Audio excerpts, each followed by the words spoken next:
आज से 10 साल पहले जो फ़िल्म की थी, मुझे लगता है अब भी उस लेवल का काम नहीं हो रहा यहाँ पर। सनी देओल के साथ मेरी जो ये काफ़िला फ़िल्म थी,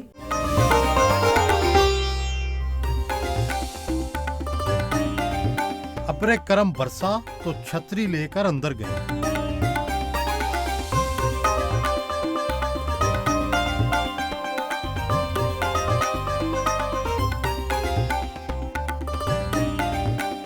तैयार होने के लिए ब्यूटी सैलून पहुंची।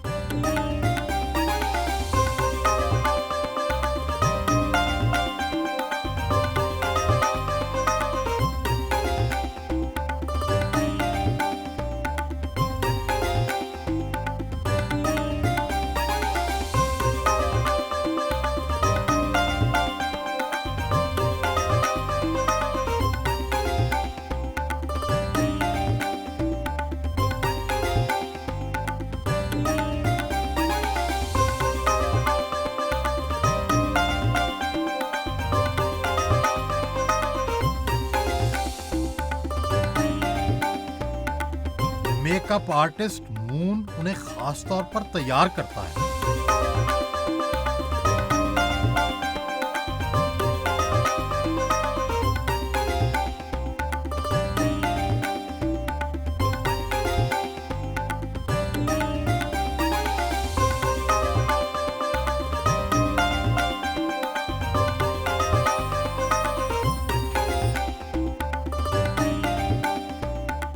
आप किस तरह का मेकअप पसंद करती हैं?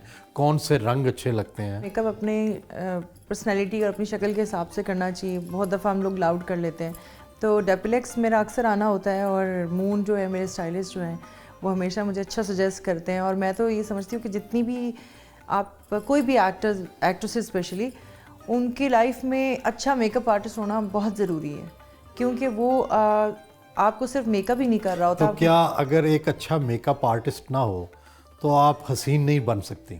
हसीन तो आप होते हैं तो तभी हसीन बनते हैं, लेकिन यह है कि वो एक ग्रूमिंग को निखार देता है, वो नहीं हो सकता। आपको निखारा? बिल्कुल, मुझे तो बहुत उन्होंने सिखाया भी, और थ्रू आउट जितना अर्सा मैं काम करती रही और अब भी करती हूँ, बहुत सारी चीज़ें हैं। क्या खास बात उन्होंने बताई जिससे आपके हुस्न पे फर्क पड़ा? बहुत सारी चीज़ें हैं, जैसे कि मेरे मेकअप आर्टिस्ट ने मुझे बताया कि तुम आईब्रो डिफरेंट तरीके से बनाओ और ज़्यादा बड़े नहीं बनाओ, और मतलब बहुत सारी लिपस्टिक इस तरह से लगाओ आई मेकअप के लिए। तो वो अक्सर ये होता है कि हम कोई भी मेकअप आर्टिस्ट आपको करके दे देता है, लेकिन आपकी जो शक्ल है वो थोड़ी सी हार्श लगने लग जाती है। अच्छी लग रही होती है बट थोड़ी सी ना हार्श सी लगती है। लेकिन उसी तरह आप अगर किसी अच्छे मेकअप आर्टिस्ट आप कर लें तो आपकी सॉफ्ट लुक आती है। तो आपको सॉफ्ट लुक अच्छी लगती है अपनी? जी बिल्कुल, मुझे सॉफ्ट लुक ही अच्छी लगती है। 100 से ज़ायद पाकिस्तानी फिल्में, बहुत से टीवी सीरियल, 2 बॉलीवुड की फिल्में। क्या हुआ कि आप भारत जाकर बहुत ज़्यादा काम ना कर सकें और लौट आईं? इंडिया में इसलिए कि मेरा टारगेट नहीं था कि मुझे इंडिया में काम करना है, क्योंकि मैं यहाँ पे बहुत बिज़ी भी थी और एक मकाम पर थी जब भी इंडिया की फ़िल्म की थी। प्लस ये था कि एक तो मैंने शादी के बाद की थी और एक शादी से पहले फ़िल्म की थी। तो जब शादी के बाद की थी, तो जब मुझे ऑफ़र हुई थी तो फिर मैंने कर ली, क्योंकि मैं काम कर रही थी। लेकिन मेरे लिए बड़ा मुश्किल होता था, क्योंकि वहाँ पर जाकर इतना टाइम देना, रहना, और naturally I have a family, तो बच्चों से दूर रहना और बड़ा मुश्किल हो जाता था। इसलिए शायद उसकी वजह से मैंने इंटरेस्ट नहीं लिया। पाकिस्तानी और भारतीय फिल्म टेक्निक्स में, अदाकारी में और बाकी चीज़ों में कितना फ़र्क देखा आपने? एक्टिंग में इतना डिफरेंस नहीं है। अगर डिफरेंस बोलें तो हाँ, technically they are very sound.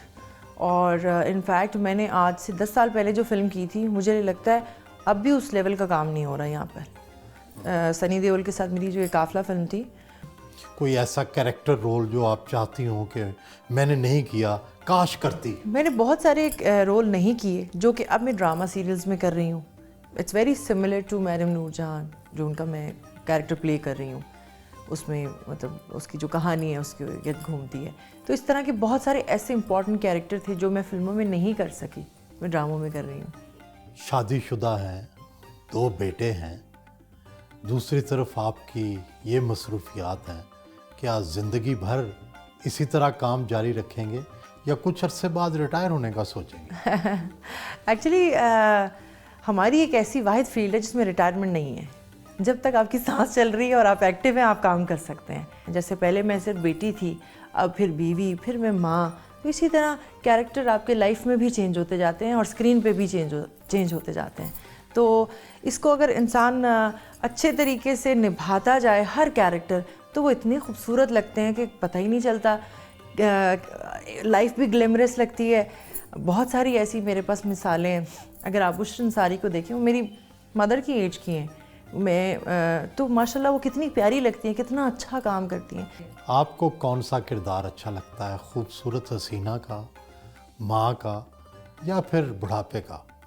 सारे किरदार ही मुझे पसंद हैं। आई थिंक अब मैं उसी स्टेज की तरफ जा रही हूँ कि अगर मैं कोई बुढ़ापे का भी कैरेक्टर करूँगी, क्योंकि मुझे काम करते हुए काफ़ी अर्सा हो गया, तो अब मेरी एक्टिंग का भी एक क्या कहते हैं कि मेरे लिए भी चैलेंज होता है कि मुझे एक ऐसा कैरेक्टर मिले जो मैं डिफरेंट भी लगूं। और वो तो ऑफ कोर्स सारे कैरेक्टर्स करूं। मर्द अदाकारों में से सबसे अच्छी रोमानवी अदाकारी किसने की? मर्द अदाकार तो नहीं, मर्द डायरेक्टर्स जो थे वो बड़े रोमांटिक थे बहुत सारे लेकिन आपके सामने ही है। एक्टर तो बेचारे कठपुतलियों की तरह काम करते रहे, चाहे वो मेल हो चाहे वो फीमेल हो। तो डायरेक्टर जैसे जावेद शेख साहब, जैसे जावेद शेख, जैसे सैयद नूर, इतने रोमांटिक रहे कि उन्होंने सिर्फ रोमांस के ऊपर ही फिल्में बनाई, अदरवाइज उन्होंने फिल्म नहीं बनाई। उसके बाद वो बैठ गए घर, उन्होंने कहा नहीं हम फिल्म नहीं बनाएंगे जब तक रोमांस नहीं होगा। माजी में फिल्म इंडस्ट्री में बहुत ग्रुप बंदियां रहीं। एक संगीता ग्रुप कहलाता था जिसमें पहले आप शामिल नहीं थी, फिर शामिल हो गई। एक जावेद शेख साहब का ग्रुप जिसमें भी पहले मैं शामिल नहीं थी, बाद में शामिल हो गई। तो आपने क्या किया और इन ग्रुप्स में शामिल होने के बाद क्या फ़ायदे हासिल किए? फिर अपना ग्रुप बना लिया मैं सारे ग्रुप से होती हुई अपने ग्रुप में चली गई जो कि एक पॉजिटिव ग्रुप था मैंने ऐसे एज ए ग्रुप नहीं लिया कि वो ग्रुप है तो वो, लेकिन मैंने बस ये हमेशा काम को तरजीह दी कि अच्छा काम जहाँ भी मुझे ऑफ़र हुआ या जहाँ भी मुझे लगता था मैं करती थी। मेरा तो हिसाब से मैंने सैयद नूर की फ़िल्म पहले की थी और सैयद नूर के साथ भी एक ग्रुप था, लेकिन उन्होंने ही मुझे ग्रुप में नहीं रखा। But I always wanted to work with him. तो फिर आहिस्ता आहिस्ता जिस तरह से काम मतलब आगे बढ़ता गया तो चीज़ें चेंज होती गई। संगीता मैडम के साथ मैं ज़रूर उनका नाम मेंशन करूँगी कि मुझे फ़र्स्ट टाइम उन्होंने एक ऐसे कैरेक्टर में साइन किया था कि जो कहते हैं नहीं इसको ये नहीं करना चाहिए, इसको सेकंड करना चाहिए, तो उन्होंने मुझे लीड में फ़र्स्ट टाइम लिया था। रेशमा मेरी फिल्म थी वो। कहते हैं उन्होंने आप पर बहुत नवाज़शात की, पता नहीं क्यों बहुत मेहरबान हो गई थी आप पर अचानक। वाकई सही कह रहे हैं, ये उनका प्यार है और इस वजह से उन्होंने बहुत सा क्रिटिसिज्म भी मेरी वजह से बर्दाश्त किया कि पता नहीं सना ने पैसे दे दिए हैं, पता नहीं क्या रिश्वत दे दी है, क्या लगा दिया कि वो उसको इतना ज़्यादा प्रमोट कर रही हैं। जावेद शेख ने भी ऐसे ही आपको प्रमोट फिर देख लें, फिर सारों को तो नहीं मैं रिश्वत लगा सकती ना ऑब्वियसली। फिर सना में कुछ बात थी जो कि इतनी जगह पर चली गई और जाके उन्होंने अच्छा काम भी किया। फिल्म इंडस्ट्री के जवाल का जिम्मेदार कौन है? हदायतकार, एक्टर, कहानी नवीस या कोई और? मेरे ख्याल में ज़्यादातर तो आप ये कहेंगे प्रोड्यूसर एंड डायरेक्टर्स, क्योंकि प्रोड्यूसर हमारे आप कह रहे हैं कि जावेद शेख और सैयद नूर फेल हुए हैं? जावेद शेख ये लोग तो वो थे जिन्होंने उस वक्त फिल्म बनाई और एक बेहतर फिल्म बनाई, जो कि जिस वक्त हर तरफ लोग कह रहे थे कि अब इंडस्ट्री ख़त्म हो गई है। मैं भी एक्चुअली मेरा स्टार्ट भी तब से ही है जबकि मैं यही सुनती आई कि फिल्म इंडस्ट्री ख़त्म हो रही है। लेकिन मेरा कहने का मतलब ये है कि उसमें इसलिए कि बहुत सारी ऐसी फिल्में बनी या इस तरह की थी जो कि जिसने इमेज ख़राब कर दिया। सिर्फ मैं न्यूडिटी पे बात नहीं कर रही, एक एस्थेटिकली इतनी बुरी फिल्में होती थी कि लोगों ने क्रिटिसाइज़ करना शुरू कर दिया और वो हमारा एक लेवल जो है वो नहीं रहा।